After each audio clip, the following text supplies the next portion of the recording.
wapi. Abonnez-vous, abonnez-vous.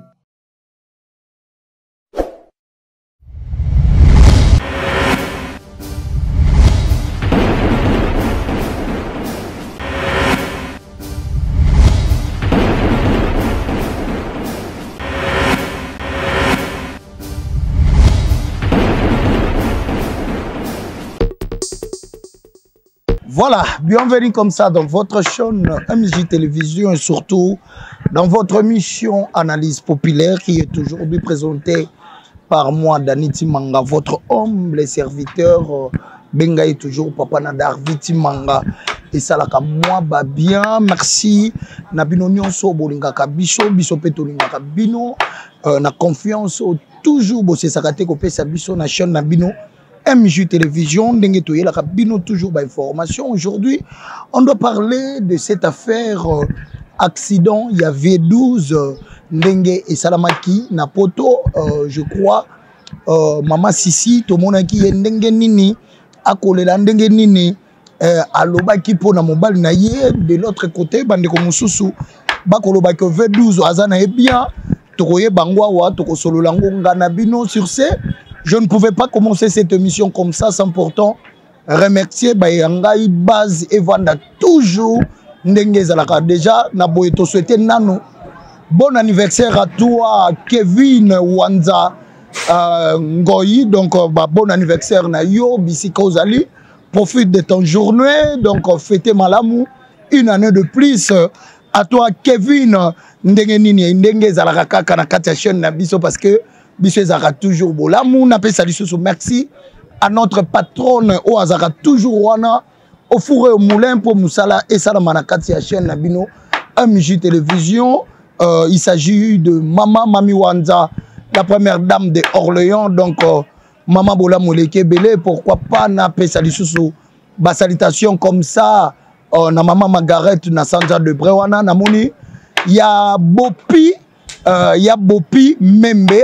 Nakati ya Orléans et puis Namoni Lisusu il y a Christian Nakwasa, je te salue et pourquoi pas napé ça merci boé na Maman Margaret Nakati ya Sanza de Brewana mon côté lokola yé pourquoi pas topé ça mbote na batu tout ba soutenaka biso ba Maman Monique ba Maman Yvette ba Maman Emily Maman Emily yo na bota na côté donc ba mbote na yo napé ça Lisusu merci na assistance. Il y a Sylvie Bati, Namoni Nasima ya caméra, Balobi, Maëlle Leke Belé, Maëlle Leke Belé, Tobo Mbaye, il y a Tobo Mbaye, Babi ya Zakawana na lipasa, Bazakawana, Batamolaka, Basalaranaye, garçon plaisir. Donc, je te salue. Donc, sur ce, dans cette émission, on doit parler de cette affaire de V12. Bandeko, aujourd'hui, nos artistes, bazaka na makambo moko soki komeli bango bazaka moi reste bango moko na kwa na bango et surtout soki déjà bakenda poto et que Hermosusu na scène azako ko zala lisusu ndenga zala kité batu bakoma koloba du n'importe quoi. Lelo oyo V12 moi je vous confirme accident et Salamaki il y a solo Ndenge boko mona wana quand il y a V12 ba docteur wana ezaki chassate je crois eza poto déjà je crois santé na ye et comme kokende malamu mais quelque part eza na bande ko mususu bazaka wana pona kopesaka ba information ya mabe pona bande ko na biso ba artiste comédien ngana e ba te na tuna na no moto mokolo nini moto akoki kolongola esprit ya haine esprit oyo ezalaka ya kolinga eloko oyo moninga za nango ekoma pe ya ye mokolo nini moto akolongola eloko wana mokolo nini moto akobanda kosepela na bozwi ya baninga moto nini mokolo nini moto akoki kokoma pe na esika oyo ke pasi moko ezwi moninga elata ye. Mais nous, on est là toujours entré et il y a qu'à applaudir, sotomoni, moninga na pasi, tomoni ene loko boye, boza ko seka, boza ko sala ba chantage ndenge to sala.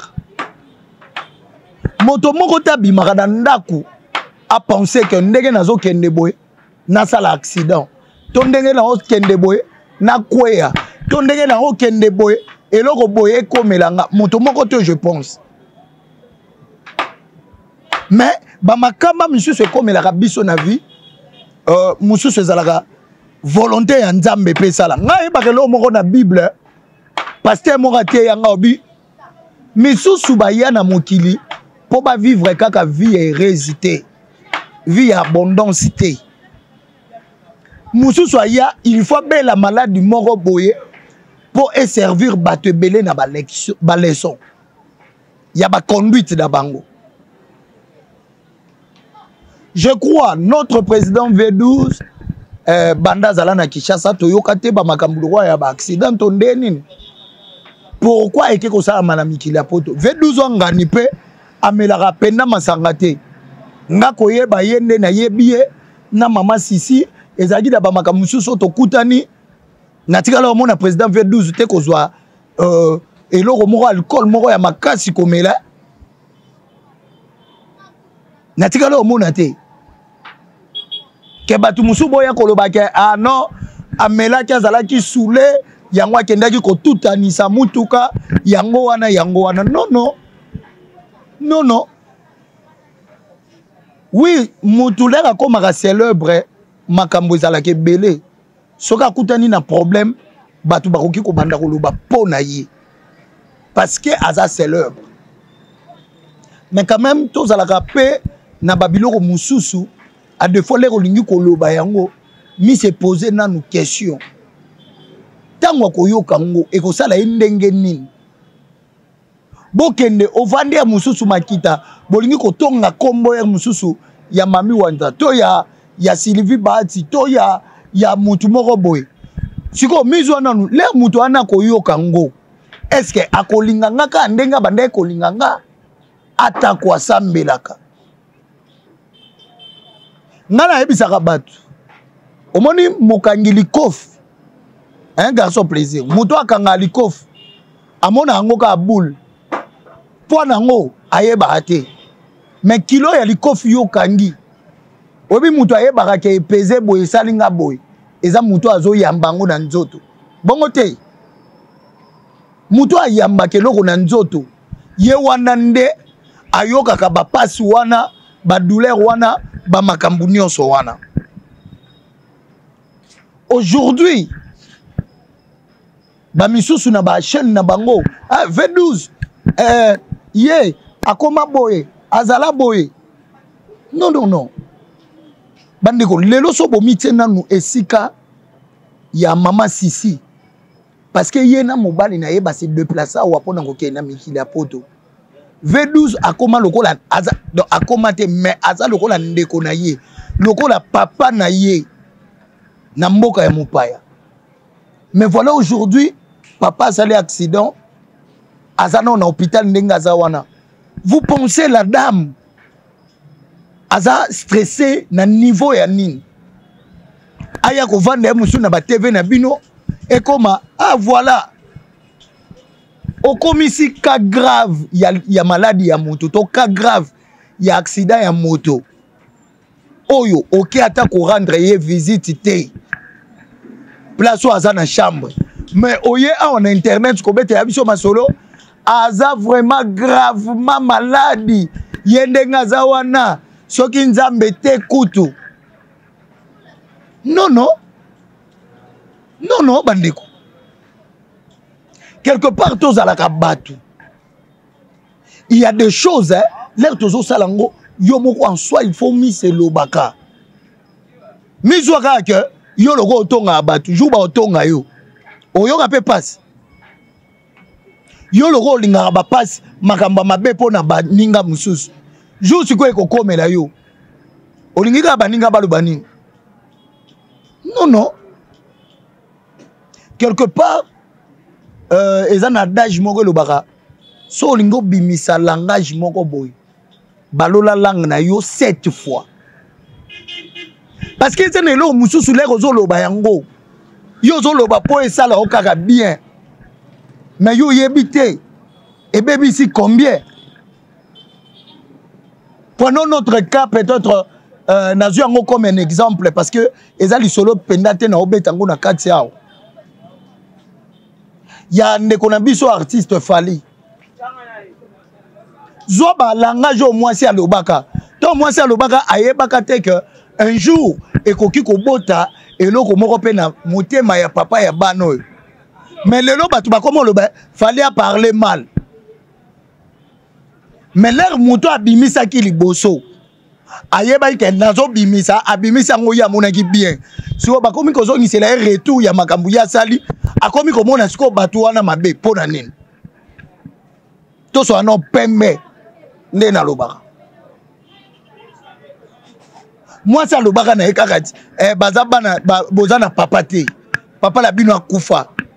siko yo lingi papa wana mususu wana azalaka na kombo bana na ona njoto na epwani po yo déjà bana ba papa la bango akufa tozalaka batu congolais il faut comme na sens moko boye likambu ya moto nga yebisaka batu na vie so lingo vivre bien kolandela la vie privée ya batu te oza très bien na mokili oyebiso landela makambo batu ba banda obenga na ona ba mapango ata so na osomba lopango to futelaka yeba ba okoma obenga na o po nini po yo ngakutu na benga bato abongo ba Ange Mulandela oyebi Ange Mulandela yazaka ne wana ka po alandela ka vie ya bato V12 akoya ki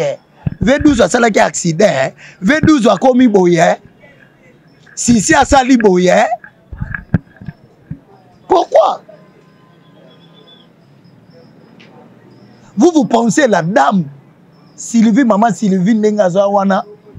avandina bana en ces temps boyebi bana déjà so bazui réflexion ya bateau bazaka na poto ne bakomaka makanisi zaka changer so bana ba ovanda muso bavandi na ndako pendant une semaine to 3 jours 4 jours bayebi ke papa kotaka boye asalaka boye so papa zo kota te ale yo wana pozwi micro na yo na yebisi bino aza boye aza penda na ka aza pene ya boye eza na bana misusu ayoki eloko bongo akoko koka te to tikaka kobebisa ba personnalité ya bato c'est très mauvais. Aujourd'hui ça fait mal biso MJ télévision toza ko compatir douleur oyo to passe oyo na papa na biso V12 et toza ko souhaiter ba bonne guérison nzamba sunga yo guérison vraiment ekota total na santé na yo eza makambo eye la rabatu le roi nzamba sali que oza na hôpital oza la bien balandela ba soin ekoleka eza misu basala ba accident bongo bakenda mba moko to mona docteur moko ati autaka ko prédoter soki vendredi samedi ezaki libala ye wana accident pou makambutu esilaki yo oyo oza kotambusa accident ya V12 na ndenga mabe oyebi yete ovanda na yete ovanda na voir même maman Sisi bosolo la te donc tika makambu ozoloba parce que oyebi nanu batu wana bien te peut-être totali ba artiste la biso ne botala biso maswa makambu so batu ba vivre lango boyebi te c'est pas bien ya koyaka kolobaka makambu moko boye oyo eza anormal na ba télé na biso. Voilà, on était là en train de parler pour V12 na likambo ekomeli ya accident. Je pense bande ko na ye pe na ndenga Kinshasa ndenge komaka ko salama na yebi ko basila bisalu banani bakolandela pe makambo wana bande ko pe baza na photo ba président Igor 2 minutes ba président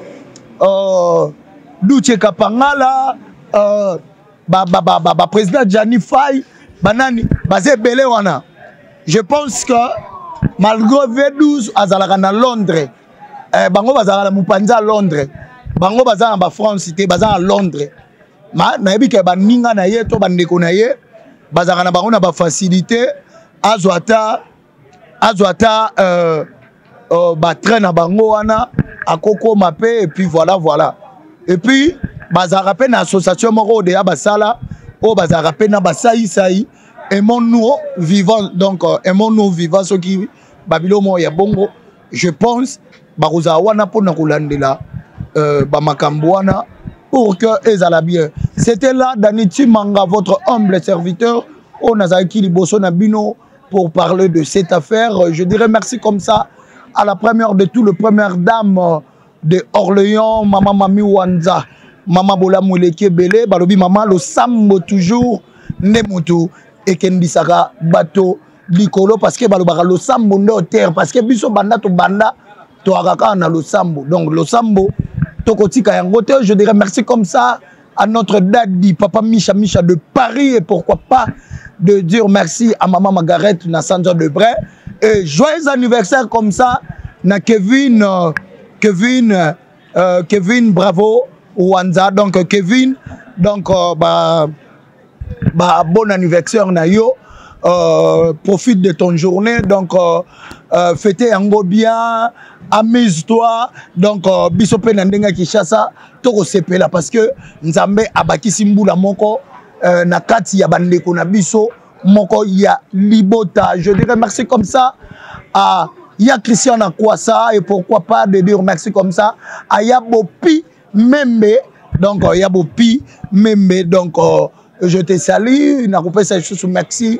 L'assistance,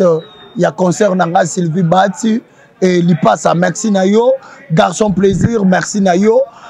Tout le monde au Bolingaka Biso, Biso Petolingaka Bino et surtout au Portaka Bino toujours au cœur. Partagez les vidéos, likez les vidéos, commentez les vidéos et ça nous fera énormément du bien. Sur Lingaka artiste, comédien Nabino, voilà, analysez vraiment tout tient Kango Karapona V12 donc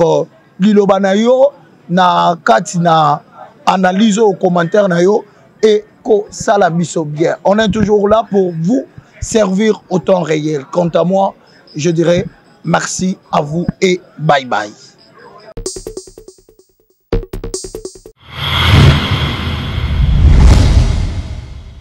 MJTV, vitesse wapi. Abonnez-vous, abonnez-vous.